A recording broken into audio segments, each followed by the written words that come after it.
হরে কৃষ্ণ কৃষ্ণ কৃষ্ণ হরে হরে, হরে রাম রাম রাম হরে হরে। নমস্কার বন্ধুরা, সুখের চাবি চ্যানেলে আপনাদের সকলকে জানাই স্বাগত। আমি আশা করি আপনারা সকলে ভগবান বা ঈশ্বরের কৃপায় ভালোই আছেন, সুস্থ আছেন। বন্ধুরা, আপনারা যদি লাইভে কিছু শিখতে চান বা জানতে চান তাহলে চ্যানেলটি সাবস্ক্রাইব অবশ্যই করুন। সুপ্রিয় দর্শক বন্ধুরা, সফলা একাদশী, বছরের শেষ একাদশী সফলা একাদশী।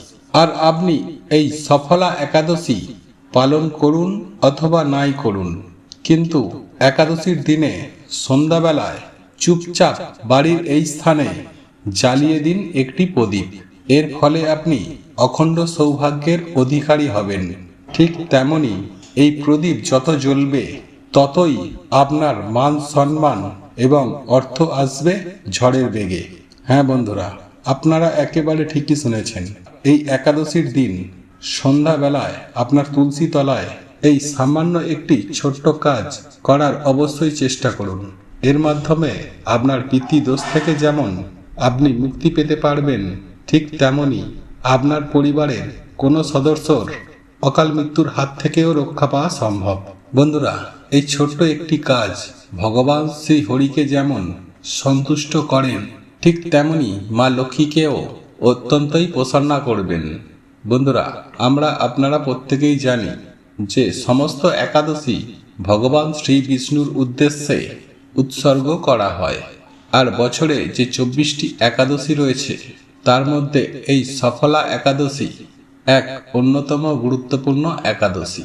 এই সফলা একাদশী যদি একনিষ্ঠা ও ভক্তি আন্তরিকতার সাথে পালন করতে পারেন তাহলে আপনার পূর্বপুরুষেরা মোক্ষ লাভ করে থাকে এবং পিতৃদোষ থেকেও মুক্তি লাভ হয়। বন্ধুরা, শাস্ত্রমতে এমনটাই বিশ্বাস করা হয় যে এই একাদশী যিনি পালন করে থাকেন সেই মানুষের জীবনে করা সমস্ত পাপ ধ্বংস হয়ে যায়। আর এই কারণেই মানুষ এই পবিত্র উপবাস ভক্তি নিষ্ঠা ও আন্তরিকতার সাথে পালন করে থাকেন। বন্ধুরা, এই বৎসরের শেষ একাদশী, এই সফলা একাদশীর দিন ভগবান শ্রী বিষ্ণু, ভগবদ গীতা ও মা লক্ষ্মীর বিশেষভাবে পুজো আরাধনা করা হয়ে থাকে। বন্ধুরা, আপনারা যদি এই একাদশীর উপবাস পালন করে থাকেন তাহলে আহার করা থেকে বিরত থাকবেন। আর যারা এই একাদশী ব্রতের উপবাসটি রাখছেন না তারা নিরামিষ আহার গ্রহণ করেও একাদশীর পুণ্যতিথিতে তুলসী মঞ্চের সামনে এই উপায় বা ক্রিয়াটি অবশ্যই করুন। বন্ধুরা, একাদশীর দিন সকাল সকাল ঘুম থেকে উঠে স্নান করে শুদ্ধ পরিষ্কার পরিচ্ছন্ন বস্ত্র পরিধান করে আপনার ঠাকুর ঘরটি শুদ্ধ জল অথবা গঙ্গা জল এছাড়াও জলের মধ্যে সামান্য হলুদ মিশিয়ে ঘরের চারিদিকে ছিটিয়ে দিন। এরপর যদি উপবাস পালন করার মনস্থির করেন তাহলে ভগবানের সামনে উপবাসের ব্রত নিন এবং সংকল্প গ্রহণ করুন। এরপর ভগবান শ্রী বিষ্ণু ও মা লক্ষ্মীকে স্নান করান এবং পরিষ্কার পরিচ্ছন্ন বস্ত্র ধারণ করান। বন্ধুরা, যদি আপনারা ভগবানের ছবিতে পুজো আরাধনা করে থাকেন তাহলে ভালো করে সেই ছবিটি মুছে পরিষ্কার করে নিন। তারপর সবার প্রথমেই ভগবান গণেশজিকে স্মরণ করুন, তার পূজা করুন। তার উদ্দেশ্যে একটি ফুল নিবেদন করে বলুন, ওং শ্রী গণেশায় নমঃ, ওং শ্রী গণেশায় নমঃ, ওং শ্রী গণেশায় নমঃ। এরপর ভগবান শ্রী হরির তথা ভগবান শ্রী বিষ্ণুর বা স্বয়ং পরমেশ্বর ভগবান শ্রীকৃষ্ণের উদ্দেশ্যে নৈবেদ্য, ধূপ, দীপ, প্রদীপ এই সমস্ত কিছু নিবেদন করে তার পূজা আরাধনা করুন। বন্ধুরা, ভগবান শ্রী বিষ্ণু ও শ্রীকৃষ্ণের পুজো আরাধনা করার সময় অতি অবশ্যই তার ভোগে একটি তুলসী পাতা দিতে কখনোই ভুলবেন না, কারণ তুলসী পাতা ভিন্ন ভোগ ভগবান শ্রী হরি কখনোই গ্রহণ করেন না।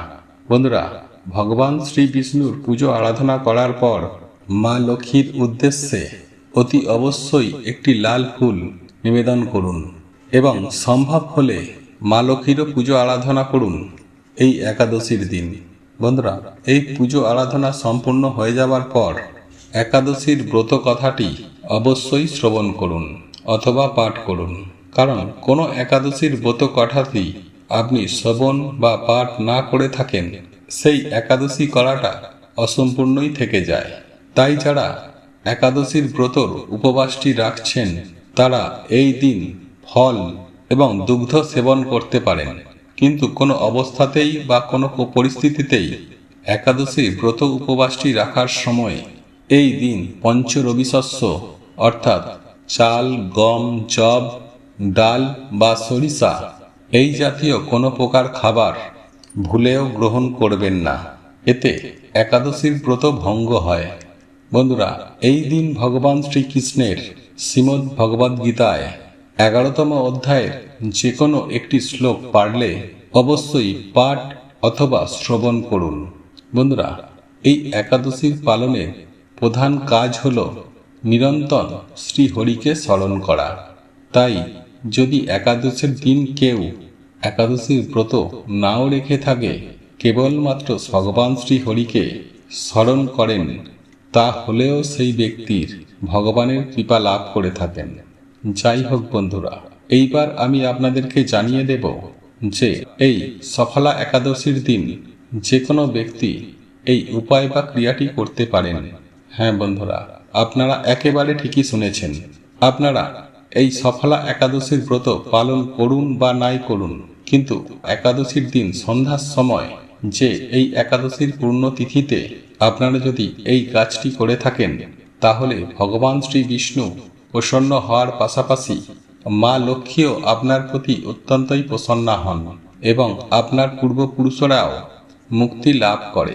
বন্ধুরা, এই সফলা একাদশীর দিন সন্ধ্যার সময় যখন সন্ধ্যার প্রদীপ তুলসী মঞ্চে দেখাতে যাবেন, সেই প্রদীপের মধ্যে অবশ্যই একটি লবঙ্গ রেখে দিন এবং তারপর ওই প্রদীপটিকে তুলসী মঞ্চের সামনে ঘড়ির কাঁটার দিকে 3 বার প্রদক্ষিণ করিয়ে মনে মনে বলুন এই একটি মন্ত্র। আর মন্ত্রটি হল ওং নমো ভগবতে বাসুদেবায় নমঃ, ওং নমো ভগবতে বাসুদেবায় নমঃ, ওং নমো ভগবতে বাসুদেবায়। এরপর উক্ত প্রদীপটিকে তুলসী মঞ্চেই রেখে আসুন। বন্ধুরা, যতক্ষণ পর্যন্ত এই প্রদীপটি নিজে থেকে নিভে না যায়, ততক্ষণ পর্যন্ত এই প্রদীপটিকে জ্বলতে দিন। এর পাশাপাশি এই দিন আপনার ঠাকুর ঘরে পারলে একটি অবশ্যই ঘিয়ের প্রদীপ জ্বালান। বন্ধুরা, যারা এই একাদশীর ব্রতটি রাখছেন তাদের পক্ষে সম্ভব হলে রাত্রি জাগরণ করুন এবং পরের দিন যথাসময়ে পালন প্রক্রিয়া সমাপ্ত করে একাদশীর ব্রতটি সম্পূর্ণ করুন। বন্ধুরা, এছাড়াও কিছু বিষয় আপনারা অবশ্যই মাথায় রাখবেন যে একাদশীর দিন পরনিন্দা, পরচর্চা, মিথ্যা ভাষণ, ক্রোধ, দুরাচার বা স্ত্রী সহবাস সম্পূর্ণরূপে এড়িয়ে চলুন এবং চেষ্টা করুন এই পবিত্র দিনটি সম্পূর্ণরূপে ভগবান শ্রীহরি তথা ভগবান শ্রীকৃষ্ণের উদ্দেশ্যে অর্পণ করতে। বন্ধুরা, এই ভিডিওটি যদি আপনাদের পছন্দ হয়ে থাকে তাহলে ভিডিওটি লাইক করুন, কমেন্ট করুন এবং বন্ধুদের সাথে শেয়ার অবশ্যই করুন। মনে রাখবেন, আপনার একটি শেয়ার অনেক মানুষকে উপকৃত করতে পারে এবং আপনি যদি নতুন হয়ে থাকেন তাহলে চ্যানেলটি অতি অবশ্যই সাবস্ক্রাইব করবেন এবং পাশে থাকা নোটিফিকেশন বেল আইকনটি অন করে রাখবেন, এইরূপ নিত্য নতুন ভিডিও সবার আগে পাওয়ার জন্য। ভগবান বা ঈশ্বর আপনার মঙ্গল করুক। আপনারা ভালো থাকুন, সুস্থ থাকুন।